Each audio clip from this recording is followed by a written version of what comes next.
ako dati, ang sabi ko, kapag naggagawa ka ng outlet, huwag ka magdudugtong ng isa pang ganyan. Kasi, pwede ka kasi magdugtong ng isa pa dahil yung loob niyan, meron yan tornilyuhan. Halimbawa to, dalawang wire, diba? Tutornilyo mo yan dito yung isa at yung isa dito, parang magiging ganyan din siya. Ang sabi ko, wag mong gawin yan kasi patuturing ng octopus wiring yan. Ngayon, merong kumontra doon sa aking vlog na yon. Ang sabi, ang octopus wiring daw ay kapag yung may adapter ka na sinaksak dito, tapos magiging tatlo siya. Diba isa lang yan, tapos naglagay ka ng adapter, magiging tatlo na yung saksakan niya. So, ibig sabihin, para kang nagdagdag din ng isa pang ganto sa pamamagitan ng pagsaksak dito. Yun daw yung octopus wiring. Ngayon, ang pinaliwanag ko sa video, ang sabi ko, pag nagdugtong ka ng ganyan, octopus wiring na kasi may tuturing.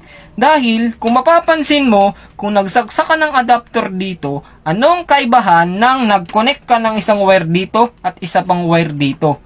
At naging ganyan na po siya.